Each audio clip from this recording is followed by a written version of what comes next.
here that you intend to institutionalize it. That will be very, very useful. The Director General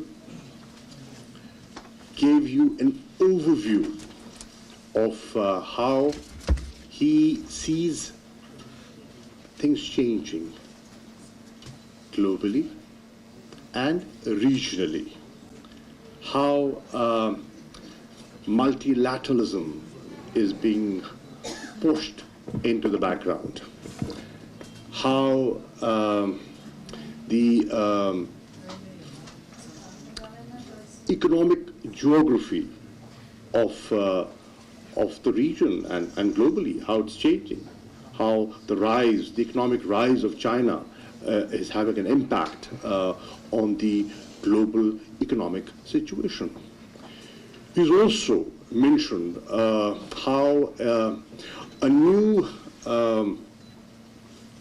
boldened approach, as he calls it, and I call it the Hindutva approach, how it has had an impact on a formulation of policy or thinking, the mindset that we see in the leadership on the eastern side of Pakistan.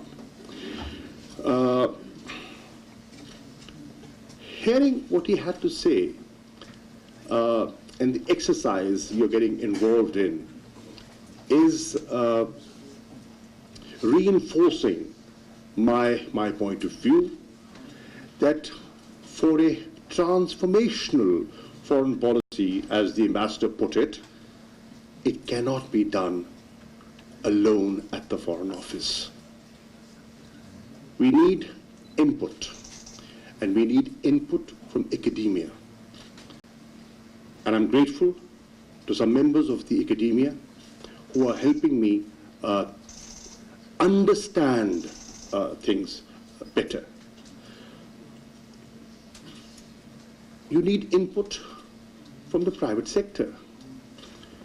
In this modern corporate world, where economic diplomacy is getting increasing importance, how can you overlook the needs of the private sector? And how can you formulate policy without their input? And the Director General mentioned that I have been supportive of this institute. I should be, obviously. Here is an institution that's funded by the Ministry of Foreign Affairs, has potential to contribute. Why shouldn't it be optimally utilized? And the idea is to incorporate the views of people like you and researchers who are doing their work with passion. We in the Foreign Office, a lot of times, are doing day-to-day firefighting.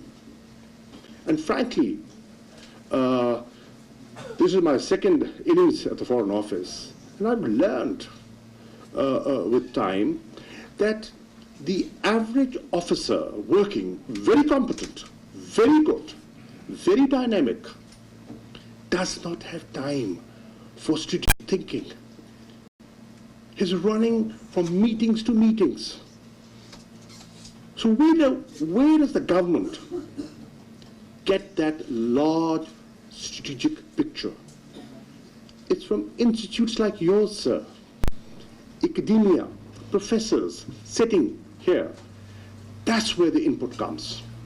And that is why it is important to remain engaged with such institutions.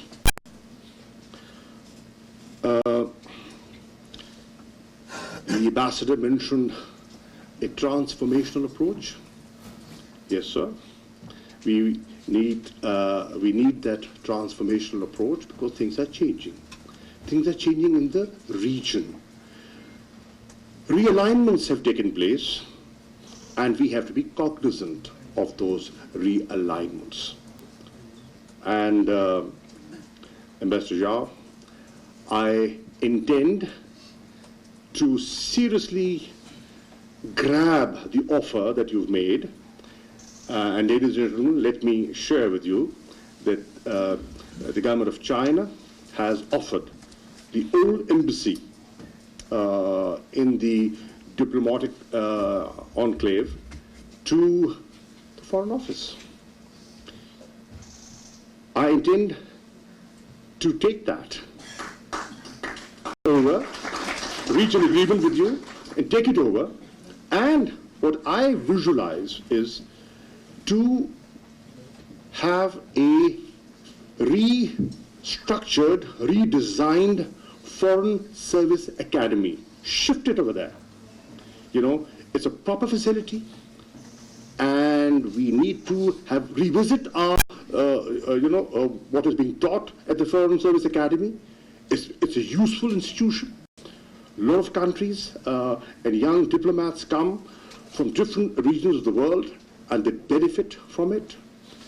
So why not upgrade it,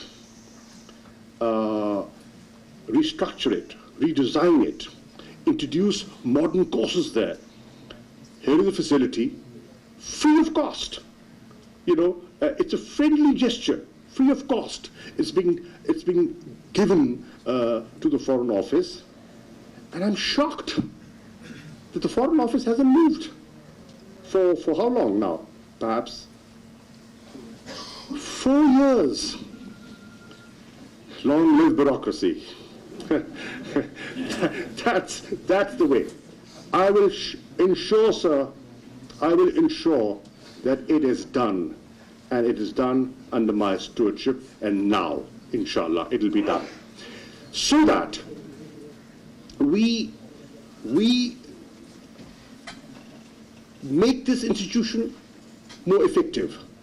The building next door can be given to you for your centers, and multiply them. Multiply your centers. Get academia, get thinking people over, and get their input. Educate us so that we can effectively and in a more potent manner protect Pakistan's interests.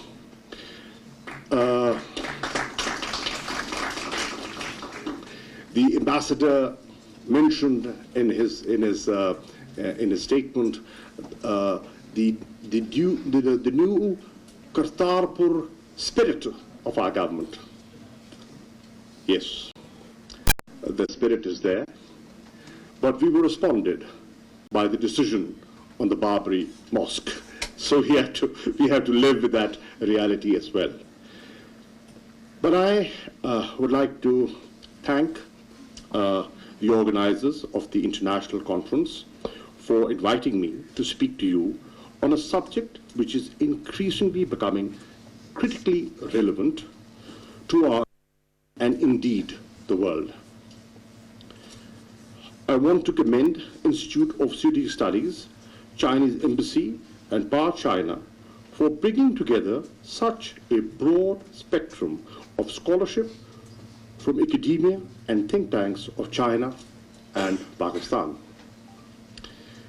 These dialogues are critical to cultivating better understanding and synergizing our efforts to benefit from the connectivity and other collaborative initiatives such as the BRI.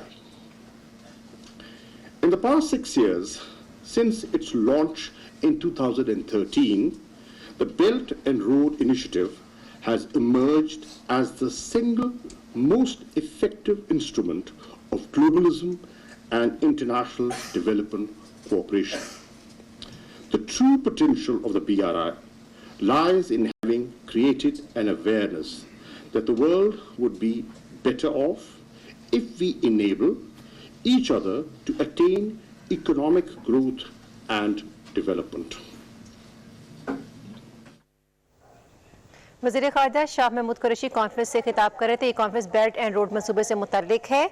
उन्होंने कहा कि भारत में हिंदुत्व का mindset बहुत तेज़ी से फैल रहा है। उनका मज़ीद ये भी कहना था कि आज के दौर में प्राइवेट सेक्टर का इंतहाई अहम किरदार है और इनके बगैर पायदार तरक्की का हुसूल मुमकिन नहीं है। ये थी अब तक की PTV ताज़ा तरीन।